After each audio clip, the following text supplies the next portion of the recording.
Attorney Harry Roque umaasa pa din na maging parte ng Duterte Defense Team sa ICC. Narito ang news scoop ni Gia Rafael.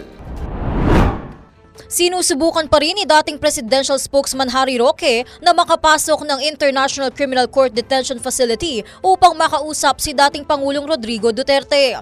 Ito'y sa gitna ng kanyang pagnanais na maging bahagi ng defense team ng dating Pangulo na kasalukuyang nahaharap sa kasong crimes against humanity.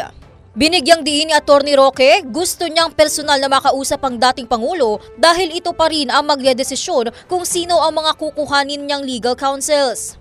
Mayroon na anya siyang nakabinbing kaso sa lead counsel ni Duterte na si Attorney Nicholas Kaufman para mabisita ang dating Pangulo bilang potential counsel. Una nang sinabi ni Vice President Sara Duterte na hindi parte ng legal team ng kanyang ama ang dating palace spokesman dahil naisahan niya nilang kunin ang mga abogadong mayroon ng ICC experience at upang makapag-focus si Attorney Roque sa kanyang asylum petition sa The Hague, Netherlands. At iyan ang news scoop. Ako si Gia Rafael, nagbabalita ng tama, naglilingkod ng tama.